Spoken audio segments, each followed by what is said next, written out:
देखो पिछली क्लास में पढ़े थे हम लोग ग्रेविटेशनल पोटेंशियल एनर्जी, जो मैकेनिकल एनर्जी कंजर्व करके हम लोग mechanical to kinetic, kinetic to mechanical, ऐसे mechanic kinetic to potential, potential to kinetic हम लोग ट्रांसफर करवाते हैं। अब हम लोग के पास जो क्वेश्चंस के वेरिएशन रह गए वो बड़े स्केल पे, लार्ज स्केल पे यूज करने के लिए पॉइंट ना, पॉइंट मास का gravitational potential, gravitational field. So gravitational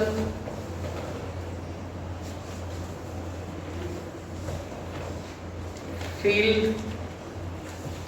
and potential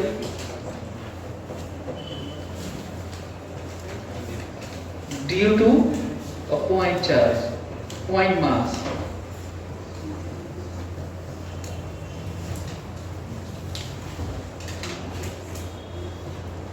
अच्छा, इसी को यूज करके हम लोग जैसे इलेक्ट्रोस्टैटिक्स में होता है इसी तरह से इसमें भी होता है।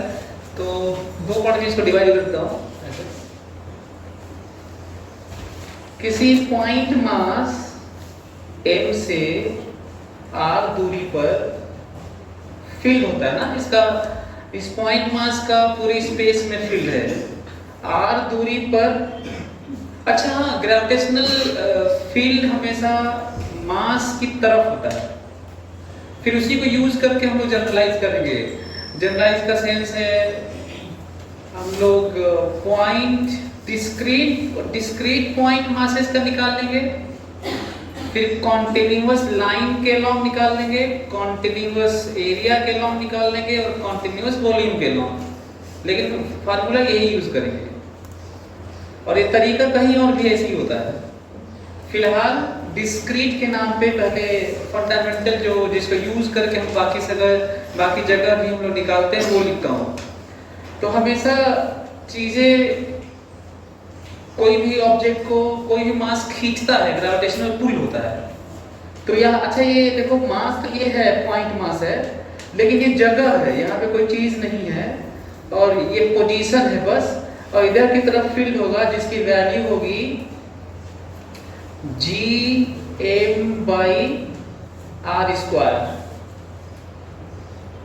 अब कहोगे कि ये डिराइव कैसे है, तो ये बल्कि डिराइव ये नहीं है, बल्कि डिराइव फोर्स है। अब फोर्स बाय मास कर देते हैं तो फील्ड आ जाता है। उसी तरह से पोटेंशियल एनर्जी से पोटेंशियल डिराइव है, कोई लंबा सा डेरिवेशन नहीं है, बल्कि potential energy of a particular mass at a particular position per unit mass is known as what, potential at that position. तो अब ऐसे ही डिफाइन है, बल्कि पोटेंशियल एनर्जी का अपना स्टेटमेंट बड़ा सा है डिफाइन करना। फोर्स का अपना जो ग्रेविटेशनल, न्यूटन्स ग्रेविटेशनल लॉ है वो है। वहां से ये तो बड़ा सिंपल सा है। तो यहाँ ये कैसे निकालते हैं हम लोग इसको कहेंगे कैसे आया है। तो क्या करेंगे इसके लिए, कहेंगे यहाँ पे छोटा सा मास रख देंगे। अच्छा ये देखो, ये भी नोटिस करने वाला पॉइंट है कि यहाँ पर कितना फील्ड है, जगह है, ये पोजीशन है, ये यहाँ पे कितना फील्ड है। तो इसके लिए क्या करना होगा हमें, कोई टेस्ट मास मतलब छोटा सा मास। क्यों छोटा सा मास, बड़े से मास में क्या दिक्कत है? क्या यहाँ बड़ा मास करेंगे और फोर्स में मास डिवाइड करेंगे तो ये वैल्यू नहीं आएगा? तो फिर टेस्ट मास क्यों, छोटा मास क्यों? ये बात तो चार्ज में भी होते हैं, इलेक्ट्रोस्टैटिक्स में भी होता है। हाँ क्या बोल रहे थे, बोल रहे मैं बताता हूँ, ध्यान सुनना। टेस्ट मास या टेस्ट चार्ज मतलब इनफाइनिटेसिमली स्मॉल, बहुत छोटा, इसलिए यूज करते हैं ताकि हमें तो किसी जगह का पाना है, मतलब किसी जगह पर फील्ड और पोटेंशियल पाना है, और आप पता करने के लिए बड़ा मास या बड़ा चार्ज रख दिए, तो जिसके कारण वहां पे फील्ड और पोटेंशियल होगा जो निकालना है तुम्हें, वो पता चला इफेक्ट करके डिस्टर्ब कर दे, तो तुम बदला हुआ निकालोगे। फिर से सुनो मैं क्या बोल रहा हूँ। जैसे मान लो एग्जाम्पल लेके ज्यादा समझ में आएगा ना। जैसे मैं कहूँ कि यहाँ पर फील्ड कितना है, इस जगह पर, किसी जगह पर किसी पोजीशन पर स्पेस में फील्ड और पोटेंशियल होता है। जैसे अर्थ का फील्ड पूरे स्पेस में है, कहाँ तक फील्ड है इसका? इनफाइनाइट तक है। किस मेरा भी फील्ड है, कहाँ तक है? इनफाइनाइट दूरी तक है। अंत ये अलग बात है कि मेरा बहुत कम होगा और अर्थ का बहुत ज्यादा होगा, और अर्थ का भी बहुत कम होगा as compare to big stars, giant stars, galaxy. वही वाली बात है। मेरा ही बहुत ज्यादा होगा as compare to gravitational field created by electron mass. ये तो रिलेटिव है ना। तो हम लोग अपना क्यों नेग्लेक्ट करते हैं? क्यों करते हैं? जबकि नेग्लेक्ट नहीं करना चाहिए, इलेक्ट्रॉन से तो बहुत बड़े हैं हम, तो क्यों नेग्लेक्ट करते हैं?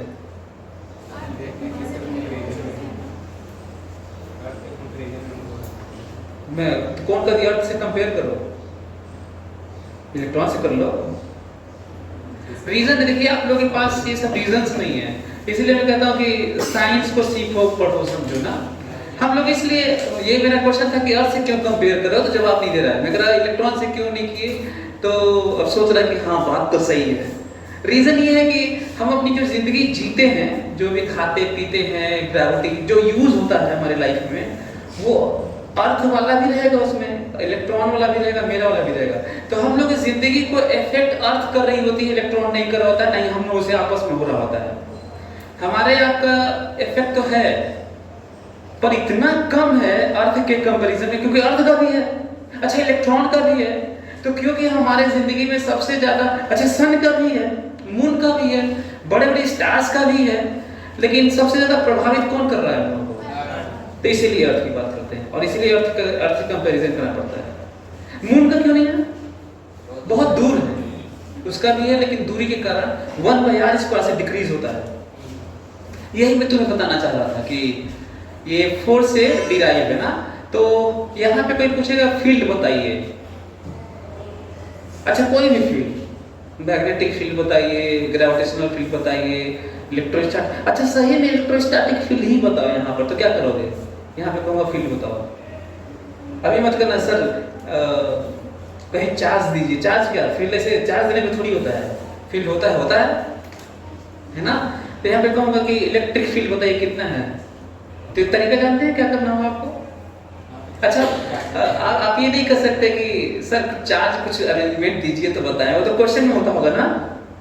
आपको यहाँ बताने के लिए हो सकता है कोई तुम लोगों में से अपने पॉकेट में कोई चार्ज छुपा के लेके आया हो, एक बंडल है ना, या फिर दीवार के उस पार कहीं चार्ज हो, कहीं नीचे बेंच में कहीं चिपकाए हो चार्ज सर। अच्छा उसका ये मत सोचना कि छेद के नहीं आता फील्ड क्रिएट करता है ना, मतलब उसके लिए ये वॉल से मतलब नहीं होता, वो क्रिएट करता है।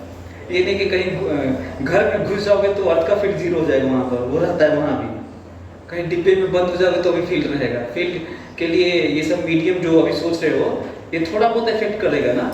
वैक्यूम में जैसे होता है ना, डाइलेक्ट्रिक कांस्टेंट पढ़े होंगे, तो कम ज़्यादा करेगा ऐसे। अच्छा इलेक्ट्रोस्टैटिक्स में मेटल ऐसा है जो आपका अंदर 0 कर देता है, हाँ शील्डिंग तो मेटल ही करता है ना वो। तो हम वहाँ पे थोड़ा अलग हुए ना चार्ज का एलिमेंट, लेकिन यहाँ पे इस तरह का वॉल से फर्क नहीं पड़ता। सो यहाँ पे कहूँगा फील्ड कितना है, इलेक्ट्रिक फील्ड जो इलेक्ट्रोस्टैटिक्स में पढ़े हो, तो क्या करना होगा पता है? यहाँ पे आपको एक चार्ज रखना होगा, यहीं पर पॉजिटिव चार्ज रखना होगा। पॉजिटिव तो ऐसे ही बोल दिए हैं, रेफरेंस ले लिया गया है, नहीं तो मान लीजिए आपके पास पॉजिटिव चार्ज नहीं है तो आपके पास निगेटिव चार्ज है, तो निगेटिव रखोगे और जिधर फोर्स लगेगा उसका उल्टा फील्ड बताओगे। अच्छा पॉजिटिव चार्ज है तब तो पॉजिटिव ही रखना, ज्यादा आसान रहेगा कहना। तो इनका आसान कहने के लिए और क्योंकि डिफाइन कर दिया गया इसलिए ऐसा होता है। तो कहीं भी फील्ड पाने के लिए किसी अच्छा हाँ एक और चीज फिर से याद दिला दूं, थोड़ा फील करा दूं। यहाँ पे फील्ड है, तुम्हारा चार्ज रखने से फील्ड नहीं होगा, है क्योंकि किसी और का है, अब वही बताना है। कहीं छुपा है चार्ज इधर उधर है ना, तो यहाँ पे आपको क्या करना होगा, एक चार्ज रखना होगा पता करने के लिए। जिधर फोर्स लगेगा उधर ही फील्ड कहा जाएगा ना। जैसे मान लीजिए 2 कूलम चार्ज यहाँ पर रखे, अब पता लगा कि उस पर इधर फोर्स लग रहा है, रोकना पड़ रहा है, ऐसे उधर जाने वाला है ना। तो जानते हो उस जगह पर किधर फील्ड था, उधर ही था पॉजिटिव चार्ज। यदि पॉजिटिव चार्ज रखने पर उधर फोर्स लगने लगा था तो वहां उस जगह पर कितना किधर फील्ड है, उधर ही है। और जानते हो उसका मैग्नीट्यूड कितना है, वेक्टर क्वांटिटी है तो डायरेक्शन बताया। मैग्नीट्यूड कितना है, फोर्स बटा चार्ज। मान लीजिए कह दो कि 100 न्यूटन लग रहा था इधर, तो जानते हो कितना फील्ड है, 100 बटा 2, आंसर है 50। क्लियर हुआ? हाँ, तुम्हारे रखने से फील्ड नहीं हुआ है, वो फील्ड था, वो पता करने के लिए करना पड़ा। ठीक वैसे ही पोटेंशियल के लिए होता है। कहो कि इस जगह का पोटेंशियल बताओ, इलेक्ट्रिक पोटेंशियल बताओ, क्या करोगे? कहूंगा इस जगह पर इलेक्ट्रिक पोटेंशियल बताओ, इस जगह पर इलेक्ट्रिक पोटेंशियल बताओ, कहीं पे भी किसी भी जगह पर इलेक्ट्रिक पोटेंशियल बताइए। यहाँ पर बताइए मेरे सिर पे, इस जगह इसलिए ऐसे करना होगा, हवा में करो तो कई लोगों को समझ में नहीं आ रहा होगा, तो यहाँ पे पोटेंशियल बताओ ना, तो क्या करोगे? इलेक्ट्रिक पोटेंशियल बताना है, तो क्या करोगे? एक ही तरीका है, वहां पे चार्ज रखोगे, जगह का पोटेंशियल होता है, वहां पे चार्ज रखोगे और पता करना होगा पोटेंशियल एनर्जी मीटर वाले डिवाइस से पता करना होगा, या किसी को बताना होगा। नहीं बताएगा तो पोटेंशियल नहीं निकल सकता उसका। तो यहाँ पे चार्ज रखोगे 2 कूलम ना, तो कहूँगा पोटेंशियल, तो आप 2 कूलम रखेंगे और आपको पता करना होगा, चाहे मशीन से पता करें, चाहे क्वेश्चन में दे कि इतना पोटेंशियल एनर्जी है, तभी पोटेंशियल निकाल सकते हैं ना, क्योंकि अरेंजमेंट चार्ज का देखे तो क्वेश्चन है नहीं। कहा जा रहा है कि चार्ज छुपे हुए हैं, पोटेंशियल बताइए, आपको अरेंजमेंट है, तो यही तरीका है। तो पोटेंशियल एनर्जी निकालोगे, पता चला 100 जूल है, 2 कूलम रखे 100 जूल है। पोटेंशियल जानते हैं कितना है इलेक्ट्रिक पोटेंशियल? U/Q 100 बटा 2 कितना होगा? 50 वोल्ट है। ये तो बात इलेक्ट्रिक फील्ड और इलेक्ट्रिक पोटेंशियल की। सिमिलरली यदि मैं कहूं कि यहां पर ग्रेविटेशनल फील्ड बताओ इस जगह का, तो क्या करोगे? मास बताओगे।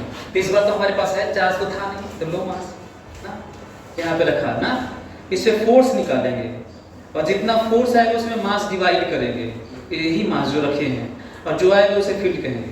तो बताओ m मास है ना, कितना मास है? m। तो इसमें फोर्स कितना लगता है नीचे?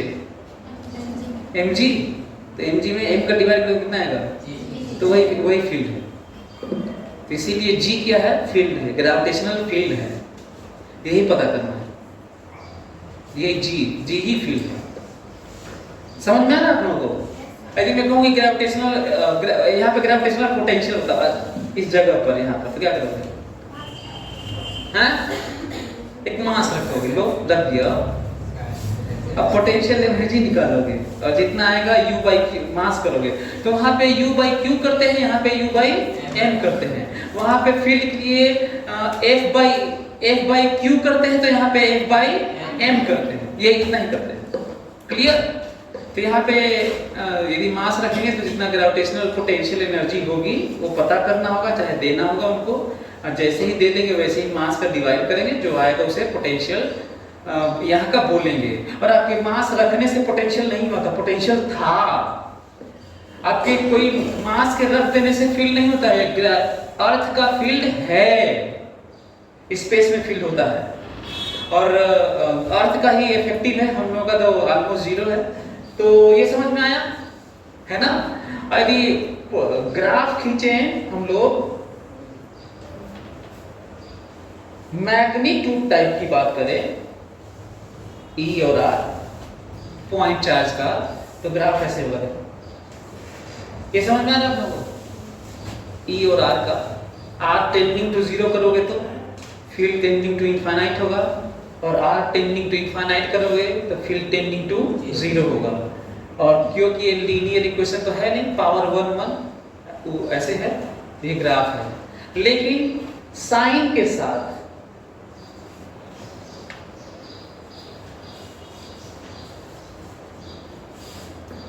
ये ऊपर आ रहा है ना, साइन के साथ खींचे, ऊपर वैसे ही है, हमारे पास जगह नहीं है, दूसरी जगह बनाते हैं।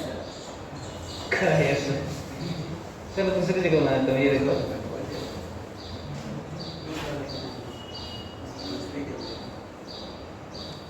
हाँ ये देखो, ये है E और ये है R ना।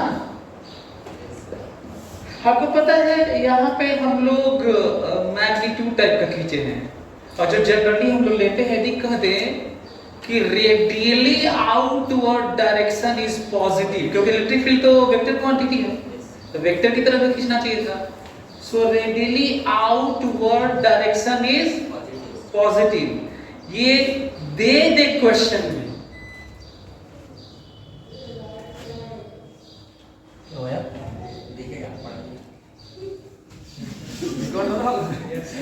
हाँ? दिख रहा है लेकिन आवाज नहीं आ रही ना। अरे दोनों के लिए आ रही है, इसको नहीं आ रही है। अच्छा ये वाला आवाज आ रही है।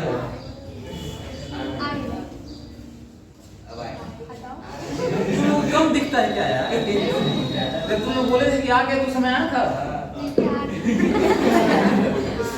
चलो देखो ध्यान से ना, देखो चीजों को समझना, फिर बाकी तो हमें लगता है कि बहुत सारी चीजें आप लोग अपने से कर ही लेते होंगे इलेक्ट्रोस्टैटिक्स पढ़ने के बाद। उसको भी मैं थोड़ा समझा रहा हूँ कि रियली में आप थोड़ा ज्यादा फेमिलियर हो जाए, फील कर पाए जो आप क्वेश्चन करते होंगे।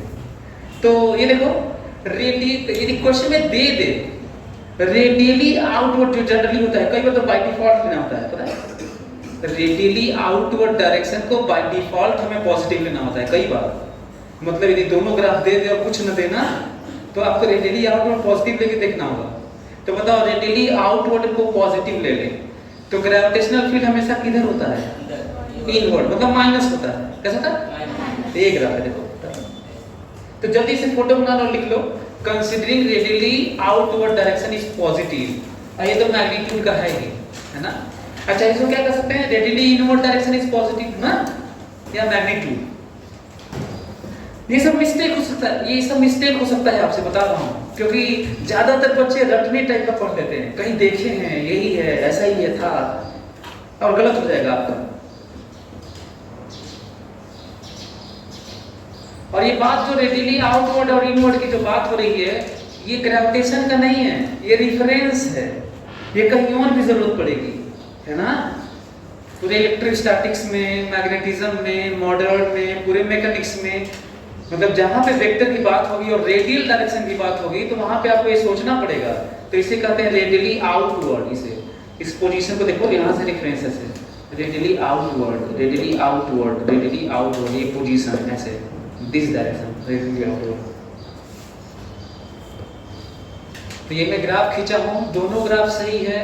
ऊपर वाला ग्राफ है मैग्नीट्यूड और आर का है, या फिर इसको क्या कर सकते हैं, मैग्नीट्यूड ऑफ ई और डिस्टेंस आर का है, या रेडियली इनवर्ड को पॉजिटिव माना गया है। ये किसका है?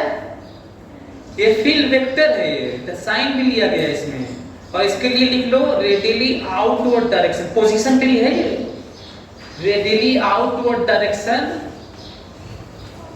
With respect to point mass is positive ना,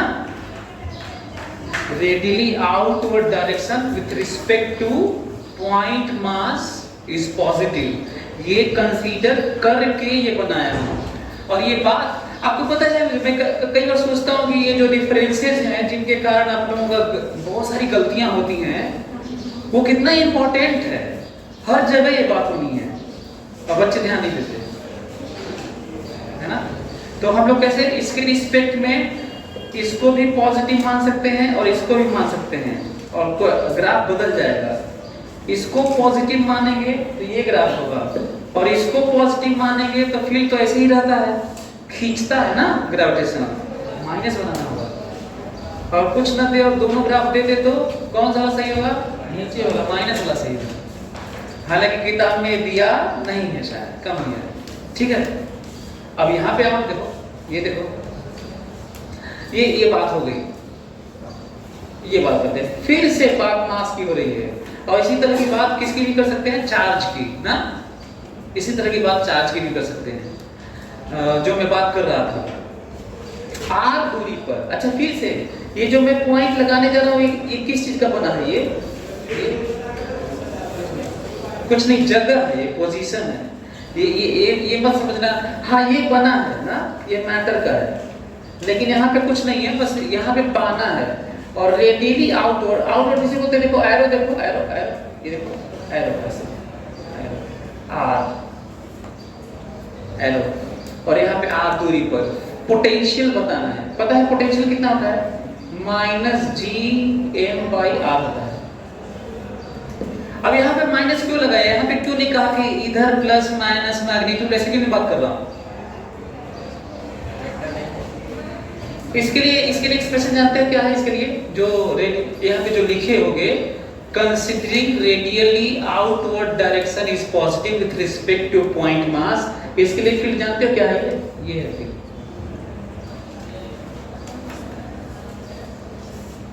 ये माइनस क्यों लगाए पता है? इधर के लिए, इधर के लिए। लेकिन हम लोग ऐसे पढ़ते नहीं हैं, हम लोग डायरेक्शन दिखाते हैं और मैग्नीट्यूड लिखते हैं। तो हम लोग जनरली जो बहुत सारे अरेंजमेंट का निकालेंगे, 3 मास का निकालेंगे, 2 मास का निकालेंगे, ड्यूअल स्टार की बात करेंगे, ऐसे केस में हम लोग ऐसे फोर्स या फील्ड दिखाएंगे जो वेक्टर क्वांटिटीज हैं, और मैग्नीट्यूड लिखेंगे, माइनस नहीं लगाएंगे। यहाँ तो ग्राफ में लगाए थे बस, है ना?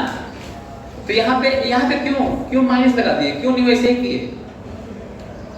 क्योंकि ये स्केलर क्वांटिटी है, इसमें डायरेक्शन नहीं होता, और इसका अपना जो रेफरेंस है उसके अनुसार माइनस होता है। इंपॉर्टेंट पॉइंट है ये, बहुत ज्यादा इंपॉर्टेंट पॉइंट है कि यहाँ पे हम लोग इस तरह की बात क्यों नहीं किए, प्लस और माइनस की तरह बात क्यों नहीं कर रहे हैं? क्योंकि वहां पे प्लस माइनस जो डायरेक्शन के यूज कर रहे थे, उस तरह का डायरेक्शन होता ही नहीं है इसमें, और यही बात तो कहीं और भी होती है। पूरा चैप्टर भरा पड़ा है सही। सो पोटेंशियल है ये, और इसमें माइनस होता है। अच्छा, ये माइनस होता है क्या होता है? कहाँ से आया ये माइनस? सिंपल, पोटेंशियल एनर्जी से पोटेंशियल डिफाइन है, पोटेंशियल एनर्जी में माइनस आता है। पोटेंशियल कठिन नहीं है, ये अलग बात है कि आपको लगता होगा क्वेश्चन करते समय डिफाइन करने में पोटेंशियल कठिन नहीं है। पोटेंशियल सिंपली क्या है?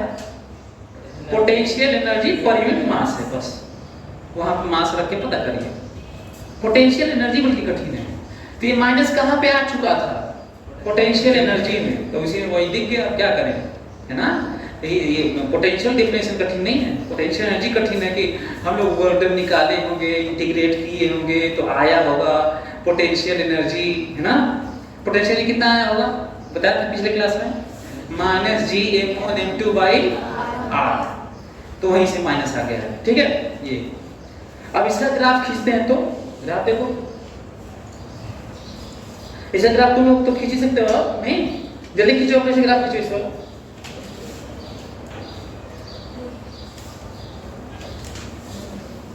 Vr पॉइंट मास का as a function of distance r from point mass, potential, gravitational potential.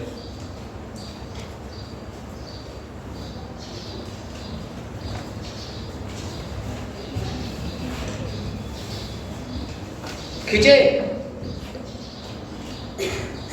ये तो किसी भी डिस्टेंस में माइनस ही होगा, तो देखो ये होगा, ये ग्राफ होगा, है ना? ये ग्राफ। अच्छा, ये देखो, जिस तरह से इसमें थोड़ी सी कठिन बात थी, इस बात को लेके कि साइन प्लस माइनस है, तो लग रहा है जैसे ये अच्छी बात है, इसमें तो ज्यादा दिक्कत नहीं है। लेकिन दूसरा एक और पार्ट है इसका, इसमें रेफरेंस वाली बात नहीं होती, कम से कम ये राहत है। तो यहाँ पे रेफरेंस वाली बात होती है। फिर ये एक्सप्रेशन तब सही है जब इनफाइनाइट पे पोटेंशियल क्या माना गया है? जीरो। मतलब ये तब सही है जब ये जीरो माना गया है, ध्यान रखना। तो कहीं पे कुछ प्लस होता है तो कुछ माइनस भी होता है ना? दोनों में आप देखें, फील्ड में रेफरेंस की बात नहीं होती है तो डायरेक्शन की बात होती है। पोटेंशियल में डायरेक्शन का लफड़ा नहीं है तो रेफरेंस का लफड़ा आ गया, तो इसको हल्के में मत लेना। इसीलिए लोगों को पोटेंशियल भी कठिन लगने लगता है बाद में। तो हम लोग पॉइंट मास समझ गया लोग, पॉइंट मास का फील्ड और पोटेंशियल। अब जानते हैं इसको कैसे हम लोग एक्स्ट्रापोलेट करेंगे, आगे की बात करेंगे कैसे इसका यूज करेंगे। फिर से याद दिला देता हूँ कि किस तरह के अरेंजमेंट हमारे पास होंगे ना, ध्यान से सुनना। अब अच्छा एक फार्मूला यूज करेंगे, ठीक है? फॉर्मूला कैसे यूज करेंगे? हर एक मास का अपना फील्ड होता है हर जगह। अब ध्यान सुनना, अब ये नहीं कहेगा कि पॉकेट में कोई मास लेके चार्ज लेके आया है, फील्ड बताइए। आपकी ये तो मैं वो शुरुआत बता रहा हूँ जहां से डेफिनेशन है। क्वेश्चन कैसे होंगे वो सुनिए। क्वेश्चन ऐसे होंगे कि हम आपको अरेंजमेंट दे रहे हैं, ऐसे ऐसे है, तो यहाँ फील्ड बताइए। तो अब तो पता है कि अरेंजमेंट क्या है, तो फील्ड बताना है, पोटेंशियल बताना है, तो क्या करेंगे पता है? ध्यान सुनना, किसी भी जगह, इसे सुपरपोजिशन प्रिंसिपल बोलते हैं, किसी भी जगह सबका इंडिपेंडेंट इफेक्ट अपना अपना फील्ड होता है और सब अपना फील्ड देते हैं। और ये बात हर चैप्टर में सही है। मैग्नेटिज्म में भी सही है, इलेक्ट्रोस्टैटिक्स में भी सही है, ग्रेविटेशन में भी सही है, न्यूक्लियस में भी सही है, सब जगह से ऐसे देखना होगा। ऐसे देखोगे तो ये जो बात होती है कि थोड़ा देख लेते हैं, रिवीजन कर लेते हैं, क्यों रिवीजन करोगे? सब जगह एक ही तरह की बात। तो किसी जगह पे सबका अपना फील्ड होगा, और कैसा फील्ड होगा? ऐसा फील्ड होगा जैसे वो अकेले रहता तो अपना फील्ड देता, तो किसी और के होने से फर्क नहीं पड़ता, अपना अकेले रहता तो जो फील्ड देता लो, और बाकी सब होने के बावजूद भी वो अपना वाला फील्ड उतना ही दे रहा है अपनी तरफ। हाँ, ये अलग बात है कि ये नेट नहीं है, बाकी सबका भी वहां पे है, और क्योंकि फील्ड वेक्टर क्वांटिटी है इसलिए वेक्टोरली जोड़ना होगा। क्लियर हो गया? फिर सुनो, फिर ध्यान सुनना, मैं ये कह रहा हूं कि अकेले रहता तो यहाँ पे कोई मास है मान लो ना, और यहाँ पे फील्ड तो ऐसे दे रहा है, तो किसी और मासेस होंगे बहुत सारे तो फर्क नहीं पड़ता, अकेले रहता जितना फील्ड दे रहा था और भी होंगे तो उतना ही फील्ड देगा। बस अंतर इतना है कि अकेले रहता तो रिजल्टेंट वही रहता, और बाकी सब भी है तो इसका अपना इफेक्ट नहीं होगा, वो रहेगा। हाँ, इसका भी रहेगा, उसका भी रहेगा, इसका भी रहेगा, इसका भी रहेगा, सबका रहेगा। और सिंपली मैग्नीट्यूड नहीं जोड़ोगे, कैसे जोड़ोगे? वेक्टोरियली। क्यों वेक्टोरियली जोड़ोगे? क्योंकि फील्ड वेक्टर है, और ये बात हर चैप्टर में है, यही भरा पड़ा है। अब देखो क्वेश्चंस, इक्विलैटरल ट्रायंगल मिलेगा तो स्क्वायर मिलेगा तो क्यूब दे देते हैं यार, बच्चे नहीं कर पाते, बहुत कठिन है, सोचते हैं क्यूब का कैसे करें। तो साइंस तो ये है कि हम लोग को इस चीज को समझ के ट्राई करना होगा। बहुत मान लीजिए इमेजिनेशन आपका वीक पड़ रहा है, लेकिन करना तो पड़ेगा। एनीवे, सो हम लोग यही यूज करेंगे कहीं पे भी। और पोटेंशियल के लिए क्या करना होता? मैं फिर से सुपरपोजिशन प्रिंसिपल यहाँ भी होल्ड करता है। यहाँ पे कोई एक पॉइंट चार्ज का पोटेंशियल जान चुके हैं, ये वाला फार्मूला है ना, यहाँ पे पोटेंशियल जान गए हैं। अब कोई कहेगा कि बहुत सारे डिस्क्रीट मासेस, पॉइंट मासेस है, यहाँ पोटेंशियल बताइए, तो क्या करोगे? अपना अपना सब पोटेंशियल देते हैं और डायरेक्शन नहीं आता। सब कहेंगे हमारा भी पोटेंशियल है, हमारा भी पोटेंशियल है, हमारा भी पोटेंशियल है, सबका पोटेंशियल है, और सबका जोड़ेंगे। कैसे जोड़ेंगे? स्केलरली जोड़ेंगे। कैसे जोड़ेंगे? और सुपरपोजिशन प्रिंसिपल इसे कैसे कहेंगे? सुपरपोजिशन प्रिंसिपल होल्ड करना मतलब अकेले रहता तो जितना पोटेंशियल देता, बाकी सब होने से भी अब इसका पोटेंशियल उतना ही होगा, बस अंतर इतना होगा कि इसका भी होगा, सबका होगा, जोड़ना होगा। इसे कहते हैं कि independent individual effect of one mass in space. बाकी सब होने ना होने से फर्क पड़ता नहीं है, नेट अलग बात है। क्लियर हो रहा है? अब इतना जानने के बाद अब दो तरह के क्वेश्चंस होंगे, फोकस करो मेरी बात पे, पूरा फिजिक्स इसी तरह का भरा है। डिस्क्रीट मासेस, दिस ऐसे फार्मूले लगा लेंगे, वेक्टर सम कर लेंगे, स्केलर सम कर लेंगे, और कहते हैं नहीं ये रॉड है तब बताइए, डिस्क है तो बताइए, रिंग है तो बताइए, और क्यूब है और स्फीयर है तो बताइए। इस तरह की बात होती है। तो ठीक है, तो फिर करना पड़ेगा। ये जो बात हो रही है, अच्छा हाँ, कई बार ऐसे ही करते हैं, दिस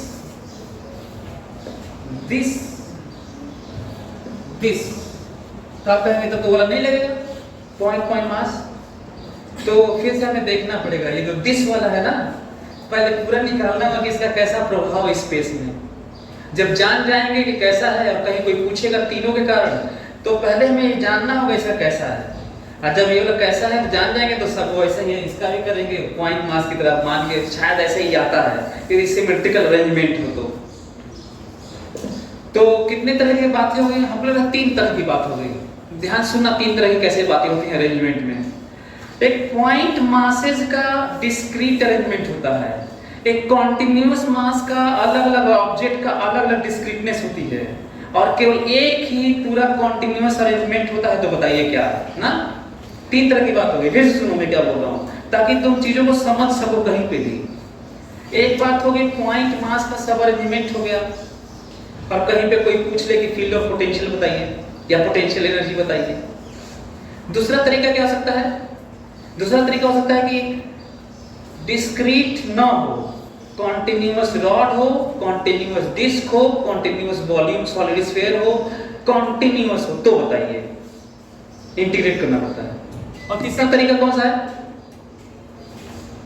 मिक्स कर लेते हैं ना, दोनों को मिला लेते हैं। कॉन्टिन्यूअस बड़े बड़े मास एक नहीं कई ठो, यहां पे भी अलग, वहां पे भी अलग, वहां पे भी अलग, आपको कहीं और बताइए। इसके अलावा नहीं है, कॉम्बिनेशन इतना ही होता है। चाहे इलेक्ट्रोस्टैटिक्स की क्यों ना हो, मैग्नेटिज्म क्यों ना हो, ग्रेविटेशन क्यों ना हो, इसके अलावा वेरिएशन नहीं है आप में। क्लियर हो रहा है? हाँ, तो अब किया जाए फील्ड ऑफ पोटेंशियल क्वेश्चन को, इसको यूज करते हैं। तब वही 3 तरह का है ना, 3 तरह का अरेंजमेंट है। जो मैं 3 तरह का अरेंजमेंट बताया, उसके अलावा दुनिया में अरेंजमेंट होता ही नहीं है। कम से कम आज ये जान लो, चीजों का अरेंजमेंट 3 ही तरह का होता है, या तो पॉइंट चार्ज पॉइंट मास का कई ठो हो, या फिर एक ठो केवल कॉन्टिन्यूअस बल्क साइज हो, एक रॉड हो, डिस्क हो, solid sphere, cylinder, hollow sphere कुछ हो। और तीसरा क्या है सबसे कठिन, उसी तरह का बल्क मास बल्क अरेंजमेंट डिस्क्रीटनेस हो, मतलब यहाँ पे अलग अरेंजमेंट हो कॉन्टिन्यूअस, यहाँ एक और कॉन्टिन्यूअस अलग हो, यहाँ पे कुछ और कॉन्टिन्यूअस अलग हो। तो अब तो पॉइंट मास है नहीं, और 3-4 हो गया, और कहीं पे बताइए यही दुनिया में। इसके अलावा सही में हायर एजुकेशन में भी इससे ज्यादा नहीं होता, क्योंकि इसके अलावा है ही नहीं, पॉसिबिलिटी ही नहीं है। करके लेंगे आप, नया क्या कर लोगे? हाँ, तो क्वेश्चन करें, समझ में आया क्वेश्चन लिखो जरा। अच्छा, एक चीज नोटिस किया आप लोग, ये वाला कम से कम क्रॉस चेक के नाम पर, ग्रेविटेशन में पोटेंशियल का ग्राफ कितना भी खतरनाक अरेंजमेंट हो, यदि बाय डिफॉल्ट इनफाइनाइट पे 0 मान ले, तो ग्राफ कभी भी ऊपर नहीं बनता। क्यों नहीं बनता यार?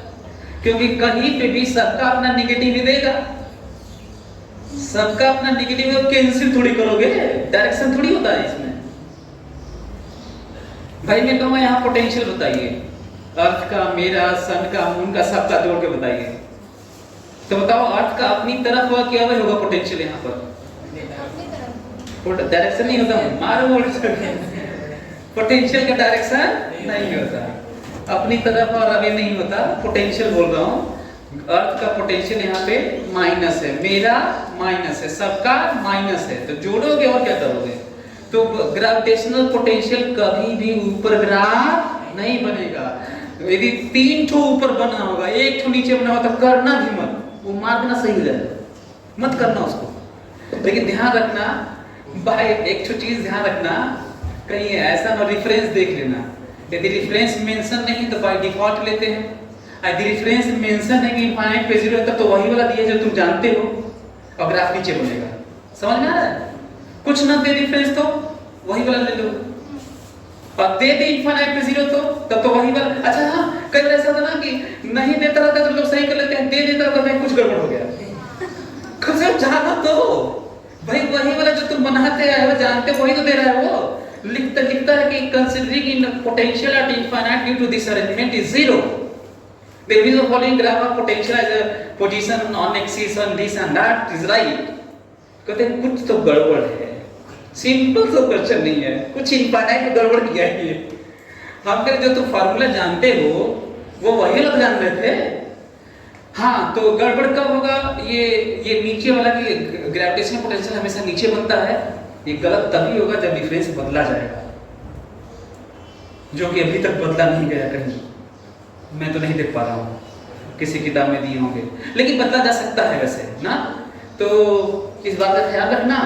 और यदि 3 ठो ऊपर बना होगा 1 ठो नीचे, तो करना भी मत। 2 ठो ऊपर बना होगा 2 ठो नीचे, तब दिक्कत आ जाएगी आपको, तो देखना पड़ेगा कौन सा सही है ना। क्वेश्चन लिखिए जरा। Find electric field and not electric field, gravitational, हमेशा इलेक्ट्रिक बोल दे रहा हूं। फाइंड ग्रेविटेशनल फील्ड, तो लोग लग रहा है इलेक्ट्रिक लिख दिए ना, मैं देख रहा हूं लिख के सब काट रहे हैं। Find gravitational field and potential, find gravitational field and potential at position O in each case.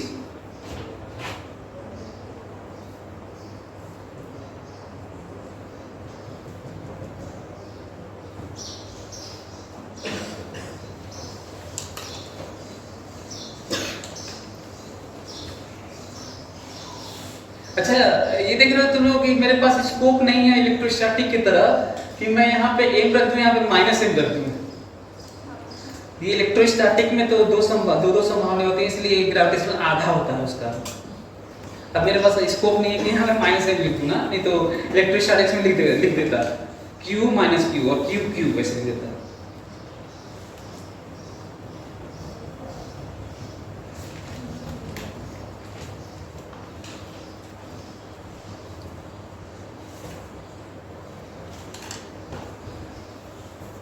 ये वही है जो तुम समझ रहे होगे ना, सेंट्रोइड, ऑर्थो सेंटर, इन सेंटर, सर्कम सेंटर ना।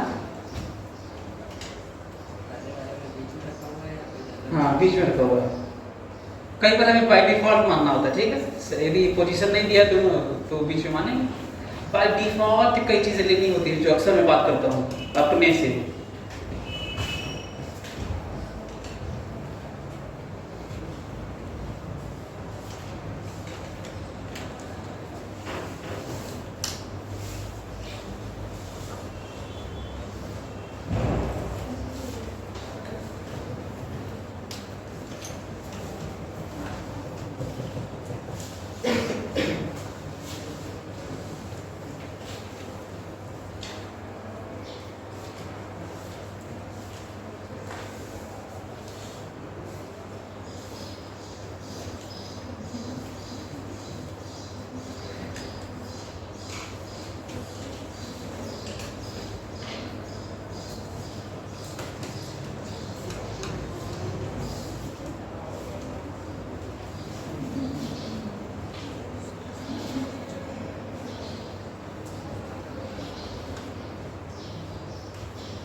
रिंग है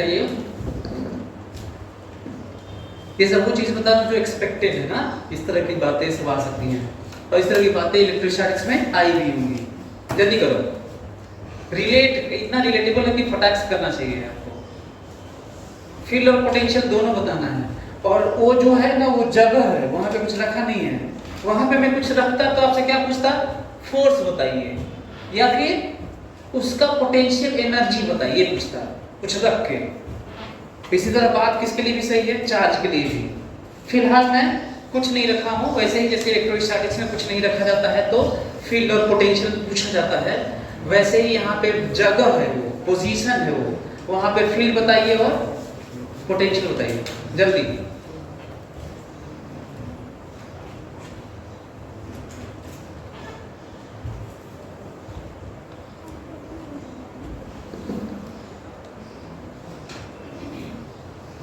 और फार्मूला कौन सा लगेगा?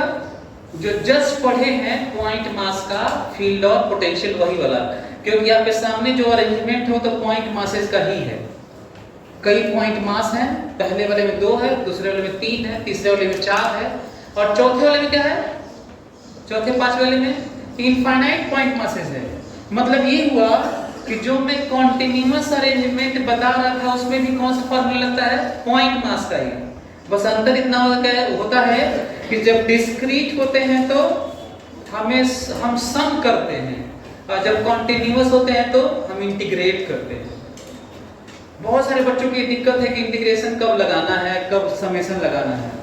जब चीजों की डिस्क्रीटनेस होती है तो समेशन किया जाता है और जब चीजें कॉन्टिन्यूअस होती हैं तो हम इंटीग्रेट करते हैं।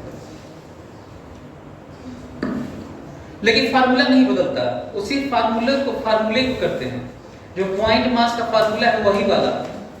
तो क्या वाला ये वाला किया आप लोग? ये वाला हाँ?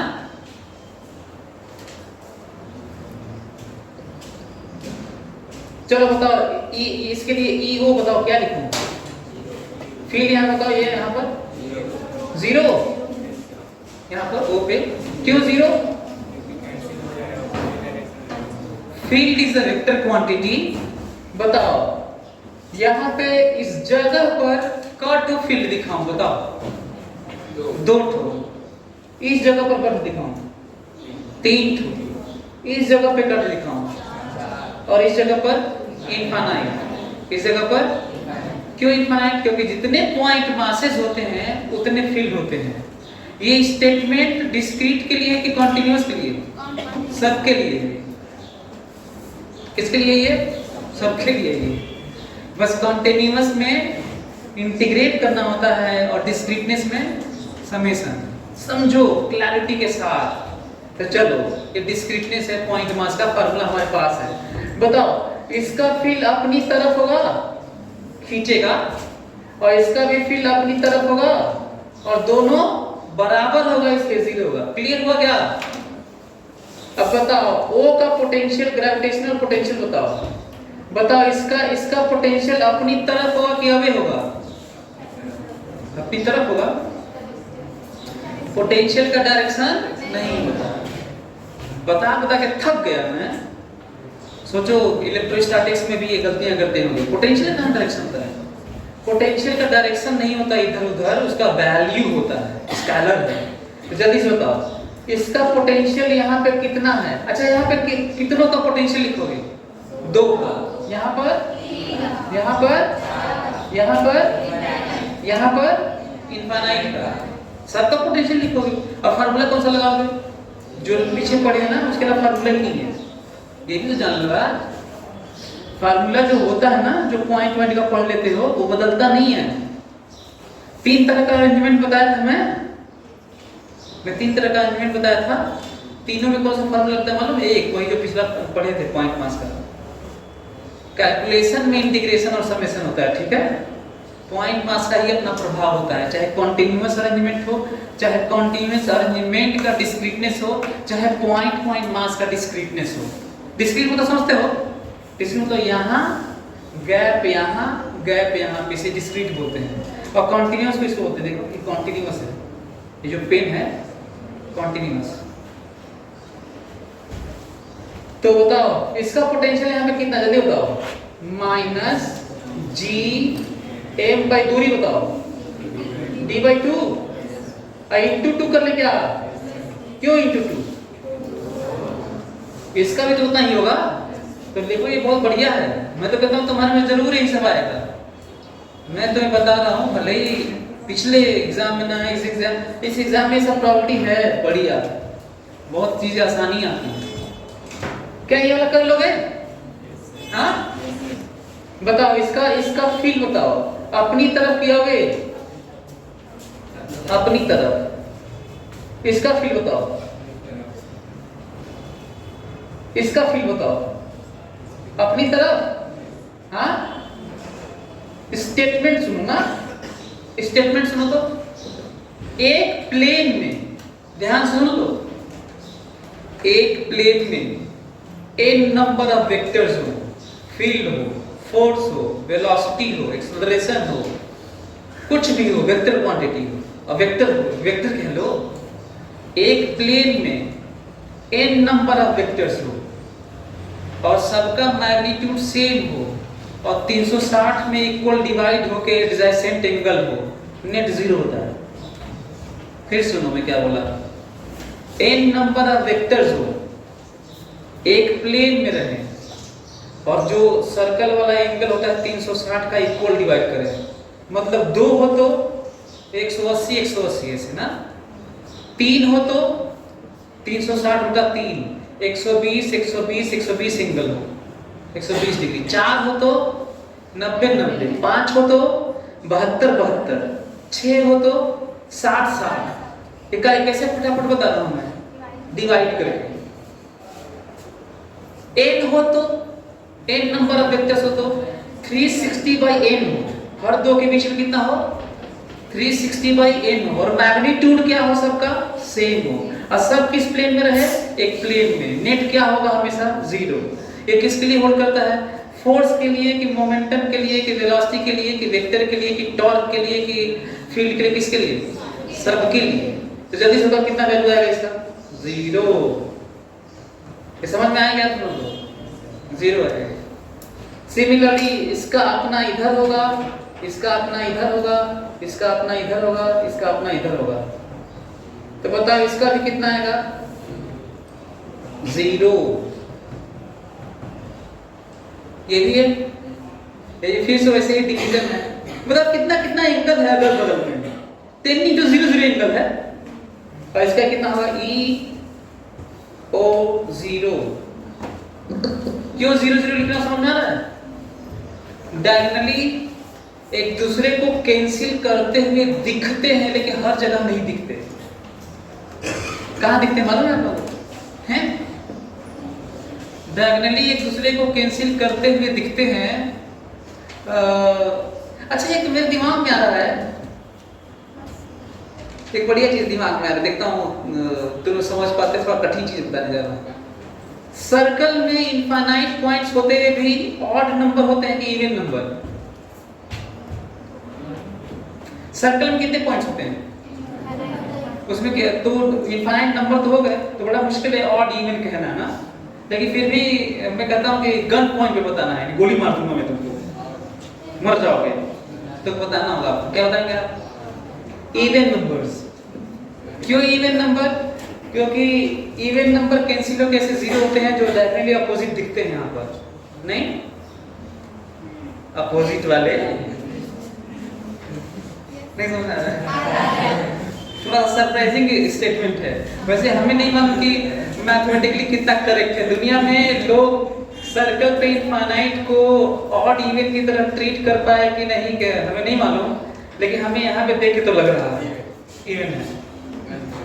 तो डायगोनली अपोजिट कैंसिल करते हुए दिखते हैं कौन से वाले में, इवन वाले में। कौन से वाले में, 6 में दिखेंगे, 4 में दिखेंगे, 8 में दिखेंगे, 10 में दिखेंगे, 2 में दिखेंगे, लेकिन किस में नहीं दिखेंगे, 3 में नहीं दिखेंगे, 5 में नहीं दिखेंगे, दिखेंगे नहीं पर जीरो होते हैं, दिखेंगे नहीं पर जीरो। जैसे पेंटागन बना के देखना ना, नहीं दिखेंगे। रेगुलर पेंटागन बनाना और डायमेट्रिकली अपोजिट कैंसिल करता हुआ नहीं दिखेगा, पर होगा जीरो, होगा जीरो। ये समझ में आया आप लोगों को, ये वाला इंटरेस्टिंग था। हाँ, तो कोई पूछेगा इनफाइनाइट ऑड होता है कि इवन, तो क्या बताओगे, लेकिन इसको देख के ना ऐसे कैसे बताओगे।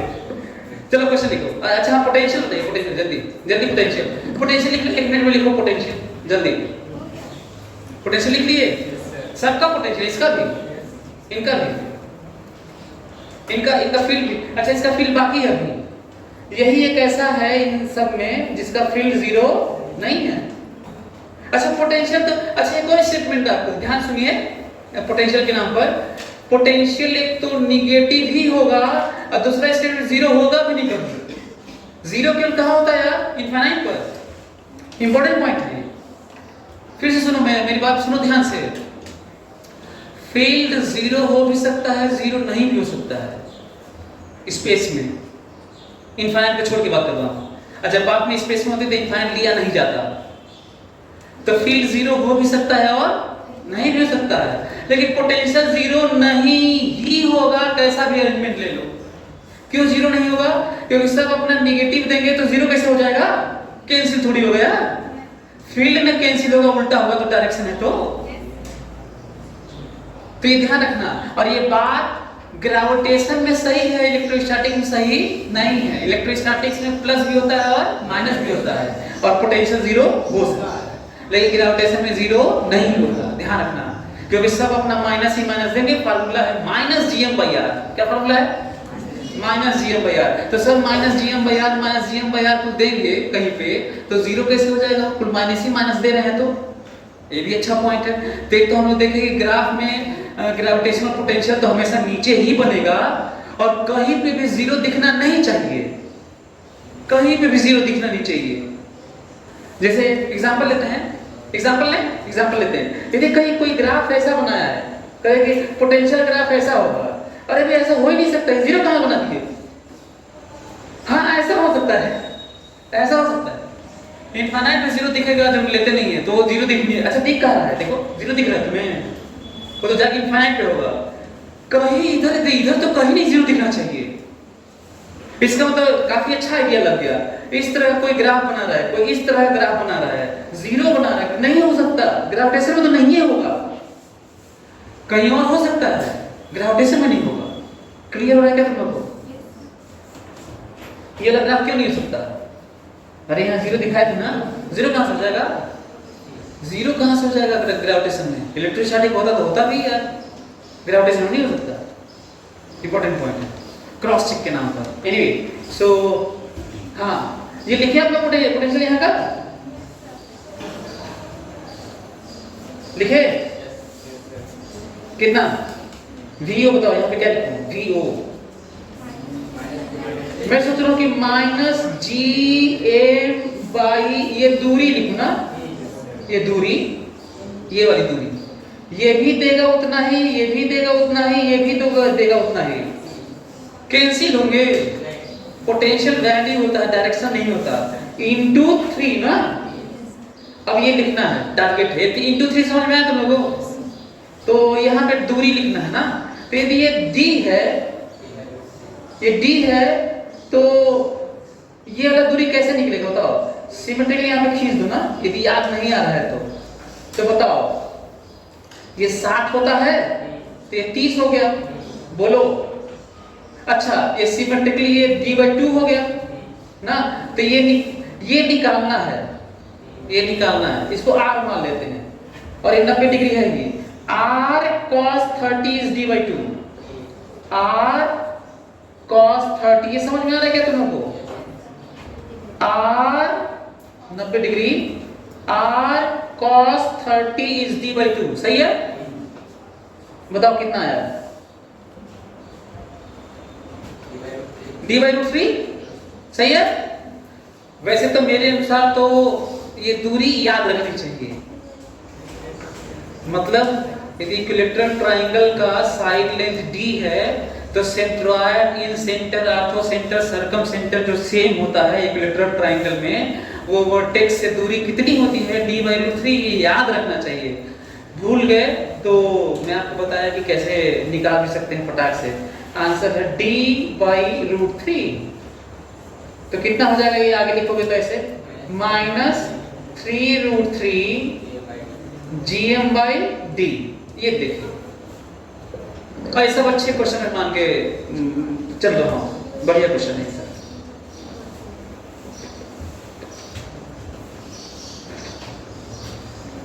आपको पता है कि इनफाइनाइट का, रिंग का, हॉलो स्फीयर, सॉलिड स्फीयर, जो पैटर्न तुम जानते हो इलेक्ट्रोस्टैटिक्स में, कुल वही सही है। बस अंतर इतना होगा कि 1/4πε0 की जगह क्या लिखना होगा? g लिखना होगा बस, और चार्ज की जगह m, बाकी दूरी वैसे इतना ज्यादा सिमिलर है। तो हाँ यहाँ पोटेंशियल होता है, फील्ड तो बता दिए हैं, कैंसिल होला, पोटेंशियल होता है पोटेंशियल। पोटेंशियल जल्दी बताओ, पोटेंशियल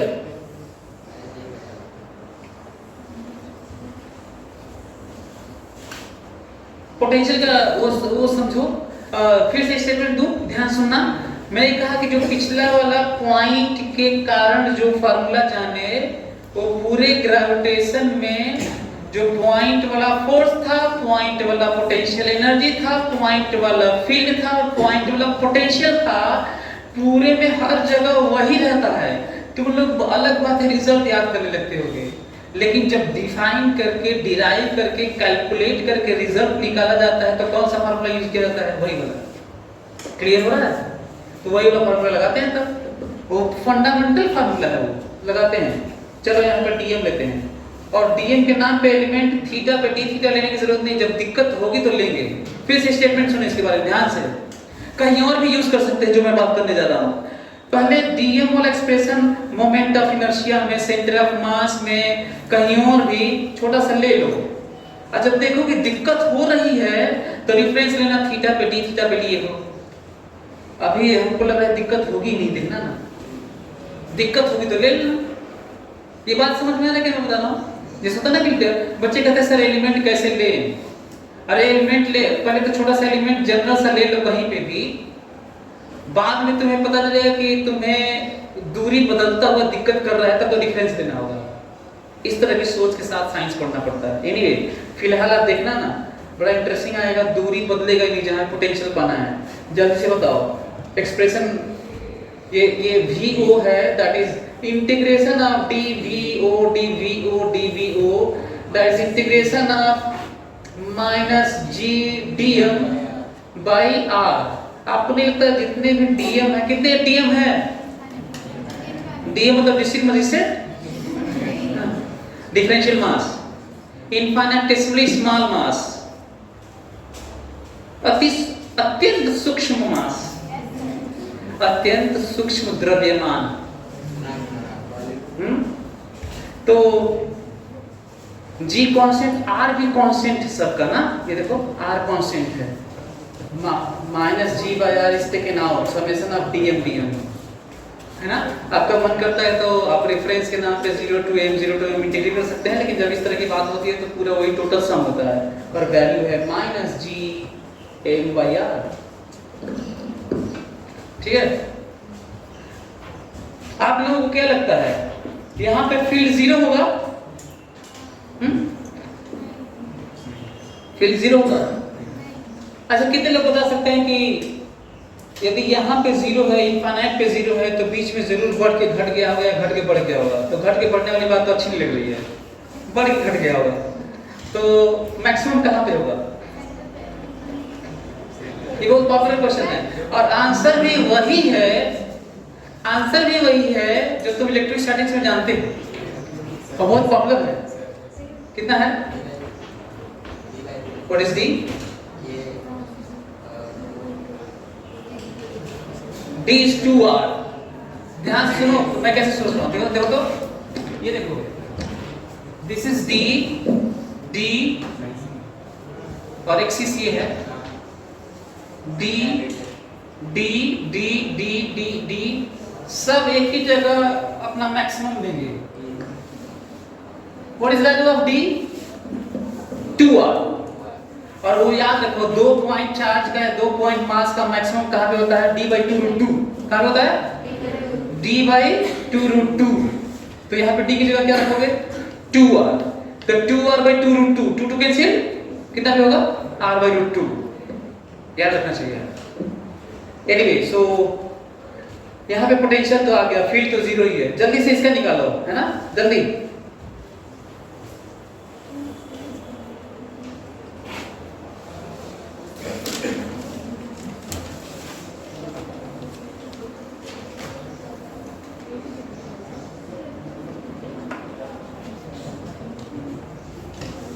बताओ।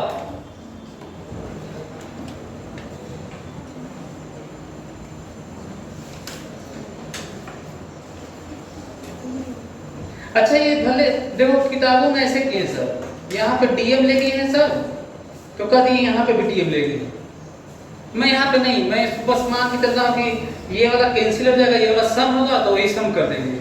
नहीं तो लिमिट में बच्चों की दिक्कत आती है। देखो ऐसे यदि एक को मैं यदि दो एलिमेंट लेने लगूँ ऊपर नीचे ताकि कैंसिल होता हुआ दिखे, देखो ऐसे इस डीएम का यहाँ पर फील्ड होगा इधर, दैट इज डीई, तो इसका भी फील्ड होगा, इस डीएम का भी फील्ड होगा इधर और होगा डीई।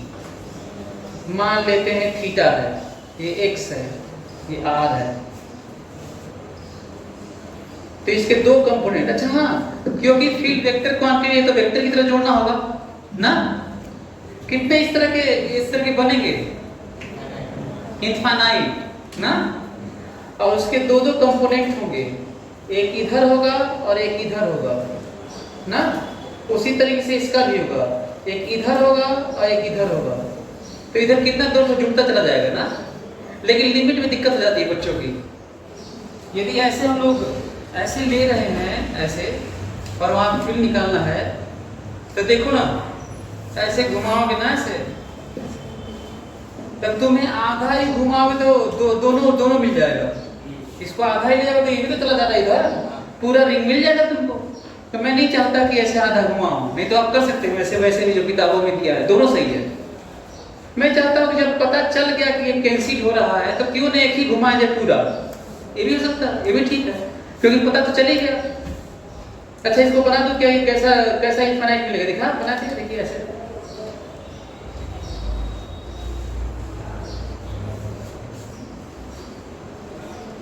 ऐसे ही मिलेगा और इनका कंपोनेंट इधर की तरफ मिलेगा, उल्टा मिलेगा, उल्टा मिलेगा, उल्टा मिलेगा, इधर मिलेगा, सब कैंसिल हो जाएंगे। ये समझ में आ रहा है तुम लोगों को? भूख बन गया क्या? हेलो, ये समझ में आ रहा है कैसे कैंसिल हो रहा है?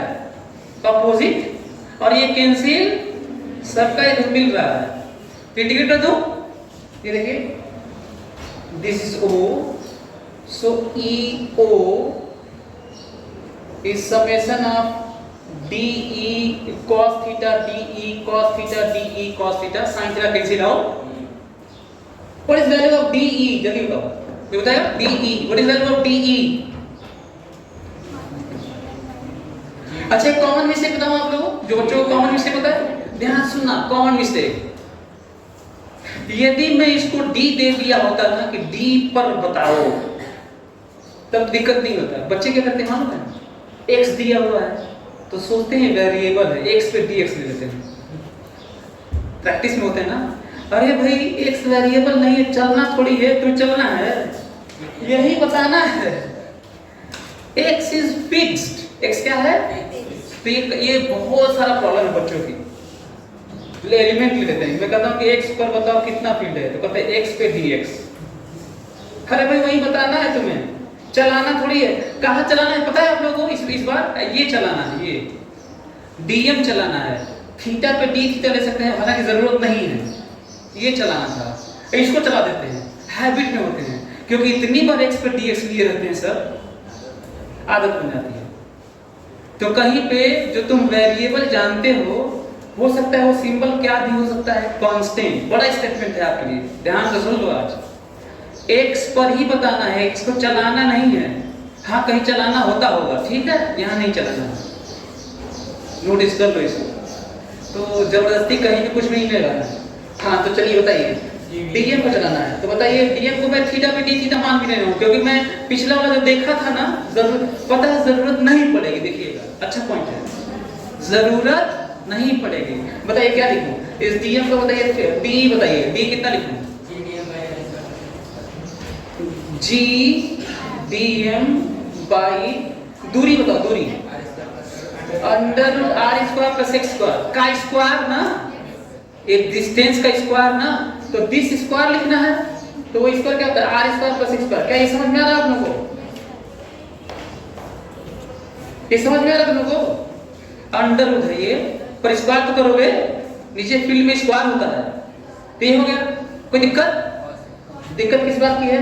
cos थीटा लिखना है अभी, अच्छा कई बच्चों का ये भी होता है, ये लिख के इंटीग्रेट कर देते हैं इसे, गलत है। किसको इंटीग्रेट करना है? क्योंकि कितने तरह कितने फील्ड हैं, जल्दी बताओ कितना फील्ड है यहाँ पर? इनफाइनाइट है पता है इसमें।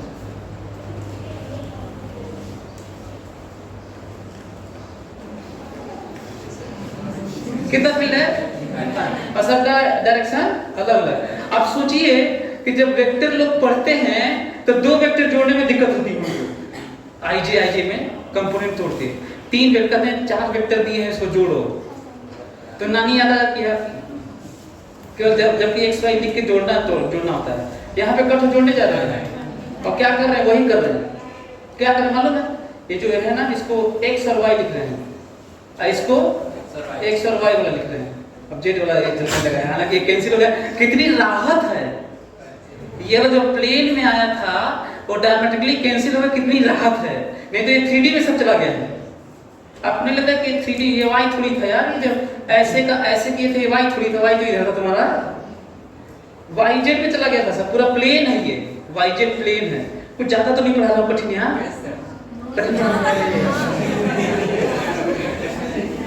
कैंसिल कर देता हूँ, पूरा भूल जाओ, एक पूरा सपना था तुम्हारा। जल्दी से cos थीटा कितना लिखूं? What is value of cos theta? जल्दी तो cos थीटा कितना? x by this ना। मैं देख रहा हूँ धीरे धीरे बदतमीज होता जा रहा है ये। मैं ये नहीं, जब मैं बोला कि कठिन पढ़ा तो हाँ सर कठिन पढ़ा रहे हैं। अरे कठिन नहीं ट्राई करोगे बल्कि समझ जाए ज्यादा अच्छा रहेगा आपके लिए, लेकिन बहुत आहत हूँ मैं अभी।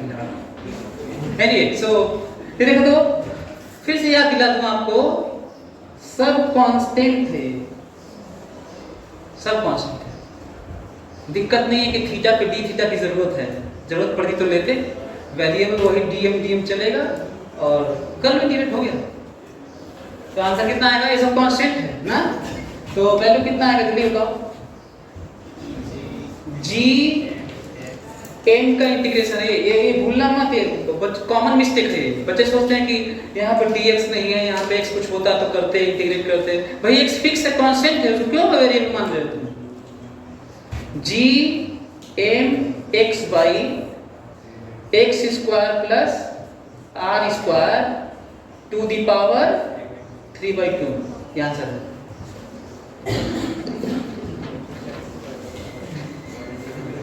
क्या हुआ?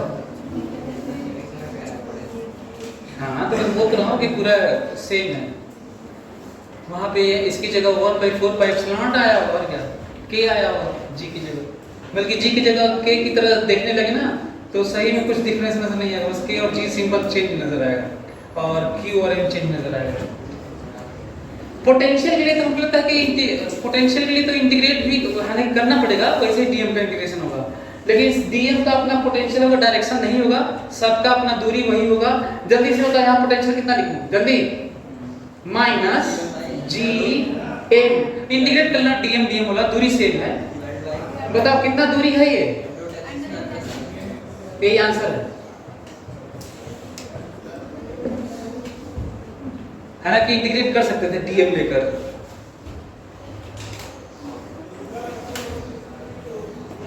यदि मैं कहूं कि इसका ग्राफ बना दो, अंतिम बात है कि आज के लिए बहुत है, हमको लग रहा है कि कहीं माथा गर्म न हो जाए आप लोगों का। जल्दी से सभी लोग अच्छा हाँ अब सुनो, अब पता है क्या है, अब ये एक्सप्रेशन आ जाने के बाद अब मैं x बदल रहा हूं, ये इंपॉर्टेंट पॉइंट है। अब मैं कह रहा हूं कि x बदलने जा रहा है, पहले x पर निकाले हैं वो फिक्स था, अब x बदलने जा रहे हैं, अब बदलने जा रहे हैं। तो जल्दी से क्या ग्राफ खींचो फटाक से, e x खींचो और v x खींचो, जल्दी चलो जल्दी खींचो, e x और v x ग्राफ खींचो। अच्छा तो ग्राफ कैसे खींचोगे? आपके पास रिलेशन है, उसका ग्राफ खींचोगे जल्दी।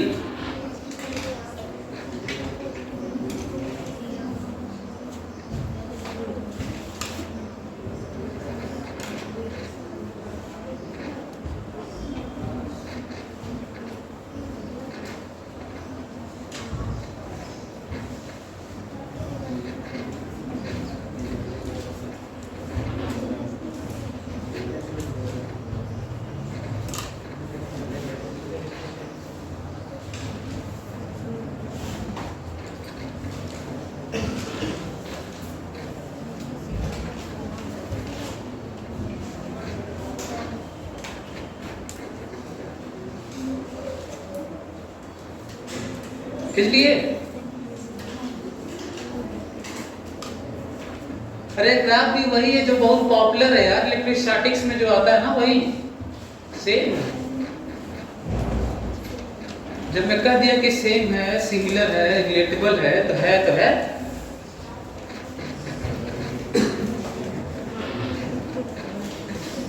खींचू मैं, देखो मैं खींचता हूं, देखो तो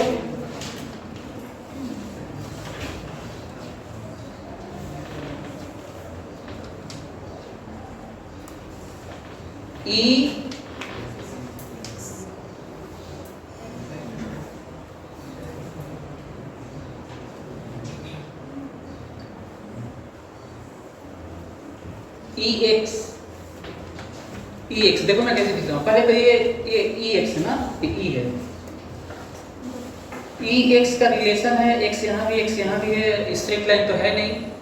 एक्स बराबर 0 पे ये 0 आएगा ना, तो एक तो 0 पता चल गया ना, 0। और x इनफाइनाइट पे मैथ्स यूज करते हैं तो 0 आएगा, नहीं तो हम लोग सोच के भी बोल सकते हैं 0 आएगा बिना मैथ्स लगाए। कैसे? हम कह रहे हैं कि जब इनफाइनाइट दूर चले जाओगे तो हर एक का अपना 0 होगा, तो सब अपना अपना 0 होगा तो सबका मिला के 0 होगा, तो फाइनली 0 होगा। तो जरूर ये बढ़ा होगा, बढ़ा होगा फिर घटा होगा फिर 0 हो गया होगा ऐसे। और क्योंकि इधर की तरफ, अच्छा हाँ, यदि फील्ड का डायरेक्शन ले तो तब गड़बड़ होना है ना, ध्यान से। मैं एक मिस्टेक हो सकता था, ये ध्यान सुनना, बल्कि वहां पे इलेक्ट्रोस्टैटिक्स में ध्यान भी देना। तुम अक्सर प्लस चार्ज का बनाते होगे, माइनस दे देगा तो लोगों से गलतियां हो जाती हैं। बताओ, यदि मैं x प्लस लूं तो फील्ड माइनस है कि नहीं, यदि x माइनस लूं तो फील्ड प्लस है कि नहीं, ये समझ में आ रहा है आप लोगों को? x पोजीशन इधर प्लस ले तो फील्ड उल्टा है, इसका मतलब जरूर ग्राफ ऐसे है।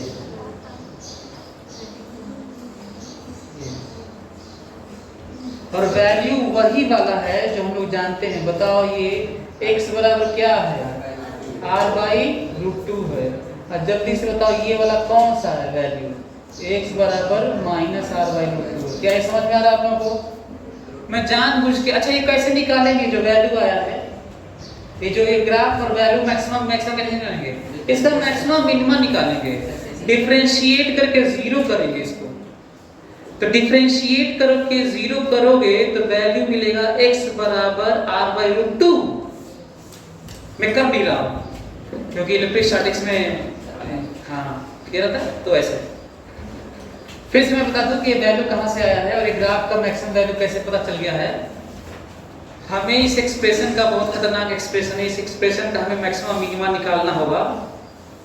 और मैक्सिमम मिनिमा निकालने के लिए de/dx 0 करना होगा।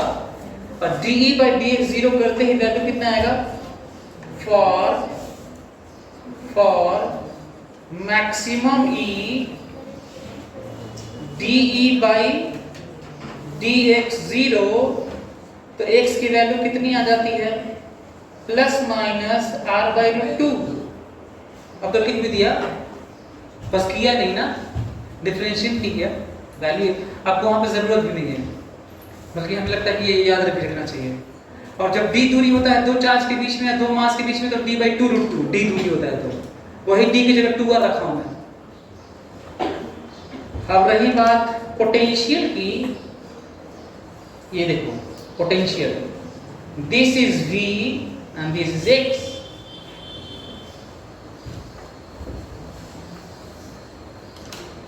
v और x, मेरे पास एक एक्सप्रेशन है, बताओ x बराबर 0 पे कितना पोटेंशियल निकाले थे हम लोग, वैसे रिंग का याद है, -gm/r आएगा, 0 नहीं आएगा, 0 तो कहीं नहीं आता है, तो कितना आएगा -gm/r। और इनफाइनाइट दूरी पे कितना होगा, 0 ना। दिक्कत क्या है पता है, देखो ये -gm/r तो आ रहा है, ये -gm/r, लेकिन दिक्कत किस बात की पता है, हमको ये नहीं समझ कि ऐसे बनाया जाए कि ऐसे बनाया जाए, ऐसे पता है इसका, ये कई किताबों में गलत भी बना दिए सर, ऐसे होता है ये।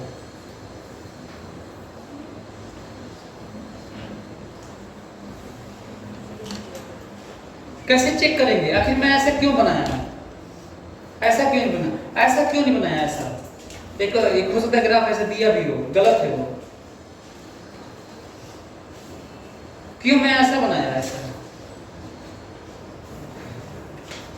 क्यों बनाया? पता है हमें शुरू में चेक करना होता है, स्लोप चेक करना है। यदि हम लोग शुरू में स्लोप चेक करें तो स्लोप 0 आएगा इसका, dv by dx स्लोप निकालें, dv by dx स्लोप निकालें और स्लोप और एक 0 रखें तो स्लोप 0 आएगा। तो बताओ स्लोप 0 है तो स्लोप इसी का 0 होता है, इसका थोड़ी स्लोप 0 होता है, इसका 0 होता है। तो ऐसे शुरू करेंगे, समझ में आ रहा है क्या? इसलिए ऐसा बनाना पड़ रहा है स्लोप। और एक और चीज बता दूं जो इसके बारे में जानना चाहिए, ध्यान सुनना ना, फोकस करो मेरी बात पे। जो एक्सप्रेशन तुम पढ़े थे ना इलेक्ट्रोस्टैटिक्स में फील्ड और पोटेंशियल का, अभी भी वैलिड है। पता है v अभी भी क्या है? माइनस ई, सॉरी ई जानते हो अभी भी क्या है? माइनस dv by dr है। और जानते हो v dv अभी भी क्या है मालूम है? माइनस ई dr है, ई डॉट dr है, अभी भी है। इसका मतलब साफ है, ध्यान से, जो VR का स्लोप है ना Vx का, उसका स्लोप E नहीं होता, उसका माइनस वैल्यू होता है। जो Vx का x जो R है, VR या Vx का जो स्लोप होता है वो फील्ड नहीं होता, वो माइनस फील्ड होता है। क्या होता है? या उसका माइनस वैल्यू फील्ड होता है। क्लियर हुआ? और ये बात हर जगह ट्रू है, पूरे साइंस में है ये पोटेंशियल और फील्ड ऐसे ही डिफाइन है। इसका मतलब देखो, जैसे ऐसे देखो, बताओ यहां पर स्लोप प्लस है कि माइनस? जरा देखो, बता दो, स्लोप प्लस है कि माइनस है? अरे स्लोप समझते हो, यदि कोई ग्राफ ऊपर जा रहा है तो स्लोप प्लस होता है, टेंजेंट खींचना होता है यार। ऐसे बात नीचे ऊपर ग्राफ की नहीं होती है। यदि ऐसा है कहीं पे कोई ग्राफ ऊपर जा रहा है, चाहे यहां जाए, चाहे यहां जाए, चाहे यहां जाए, चाहे वहां जाए, ग्राफ किधर जा रहा है तो स्लोप प्लस ही होता है। और नीचे जा रहा होता है तो स्लोप किधर जा रहा है, तो कहीं नहीं प्लस बोल रहे हैं। अच्छा अब ये मत कहना सर ये भी ऊपर जा रहा है, ऐसे करना होता है as you move from left to right ना, मतलब इधर से इधर जाना है। तो बताओ ये किधर जा रहा है? मतलब इधर आना है आपको, तो इधर आते हुए नीचे जा रहा है कि ऊपर जा रहा है? अभी पता सर वो भी तो ऊपर जा रहा है, देखिए उधर। ये नहीं करना है आपको, इधर चलना है तो नीचे जा रहा है कोई चीज, इधर चलते हुए नीचे जा रहा है तो माइनस, और ऊपर जा रहा है तो प्लस, और ऐसे हो गया है तो 0। तो चलिए तो यहाँ पे स्लोप प्लस, तो फील्ड माइनस में तो लगा है। तो बताओ स्लोप प्लस की माइनस है? स्लोप प्लस तो फील्ड देखो माइनस है, देख लो, स्लोप माइनस तो फील्ड देखो प्लस। यदि मैं ये भी कहूँ, एक और अच्छा पॉइंट सुनो, पता है इस फील्ड, इस पोटेंशियल और पोजीशन के स्लोप का माइनस का ग्राफ है ये वाला और कहीं और भी ये ट्रू है, कहीं और भी। और कैसे ग्राफ दें, कैसे क्वेश्चन देते हैं पता है? ऐसे कहेंगे ये रहा पोटेंशियल, ये रहा पोटेंशियल, ये रहा पोटेंशियल, ऐसे जो बहुत सारी जगह देखे होंगे। कहेंगे फील्ड बताइए, क्या करोगे पता है? स्लोप निकालने आता है इसका, हाँ स्लोप निकाल देना, माइनस लगा देना, आंसर आ जाएगा। लेकिन माइनस लगाना होगा। क्यों माइनस लगाना होगा? क्योंकि स्लोप का माइनस वैल्यू फील्ड होता है। एक्सप्रेशन लिख लो जो तुम जानते हो, ये पूरे साइंस में हर जगह वैलिड है। ये वाला सब जगह है। Minus E dot d r बराबर डी वी, या ई बराबर minus d V by d r. और खूब क्वेश्चंस मिल जाएंगे आपको इस पे। फिलहाल मैं आर लिखा हूं, उसकी जगह एक्स हो जाता है, बस इतना होता है। तो क्या ये ग्राफ याद रहेगा आप लोगों को? अच्छा, इसमें इलेक्ट्रोस्टैटिक्स में ये ऊपर ये नीचे, या ये नीचे ये ऊपर दोनों हो जाता है। क्यों? क्योंकि यहाँ पे प्लस माइनस दोनों होता है।